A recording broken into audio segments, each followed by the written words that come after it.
চট্টগ্রামেও যায় গরু বিক্রি করতে। শেষ মুহূর্তে তারা কি বলছে? তাদের গরু কি তাদের যে চাহিদা ছিল সেই দামে কি বিক্রি করতে পেরেছেন, নাকি গরুর সরবরাহ এবং সব মিলিয়ে বিক্রেতা ক্রেতা সবার ভাষ্য কি?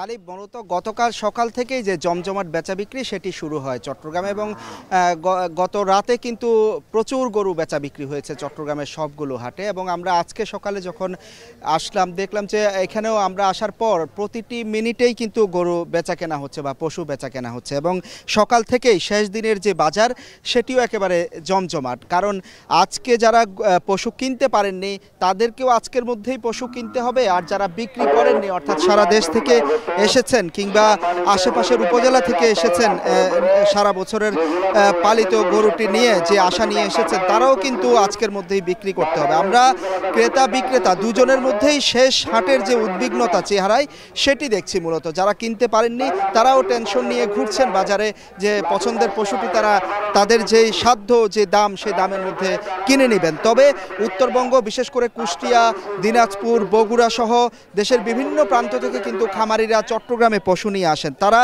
তাদের সাথে কথা বলে যে জানলাম যে প্রায় অর্ধেকেরও বেশি পশু তারা বিক্রি করে ফেলেছেন। যিনি 40টি পশু নিয়ে এসেছিলেন তিনি 25টি 30টি পশু বিক্রি করেছেন, যিনি 70টি নিয়ে এসেছিলেন তিনি 40টিরও বেশি পশু বিক্রি করেছেন। তবে যেটি হয়েছে যে গত কালের আগ পর্যন্ত যে দামে আসলে ব্যাপারীরা দাম হাঁকাচ্ছিলেন পশুর, তার থেকে অন্তত 15 থেকে 20% দাম কিন্তু আজকের বাজারে কমে গিয়েছে। তার কারণ হিসাবে তারা বলছিলেন যে আশেপাশের উপজেলাগুলো কিংবা আশেপাশের হাটগুলো এবং সারা দেশ থেকে প্রচুর পশু আসলে চট্টগ্রামের বাজারে এসেছে, এবং আগে যেভাবে পশু বিক্রি হতো সেই তুলনায় কম পশু বিক্রি হচ্ছে বলে তারা জানিয়েছেন। সে কারণে দাম কমাতে তারা বাধ্য হয়েছেন। আমরা বলতে চাই যে গেল হাটে যে পশুটি 1,20,000 টাকায় বিক্রি হয়েছে, আজকে আমরা দেখেছি সেটি 90,000 টাকা বা 85,000 টাকায় বিক্রি হচ্ছে।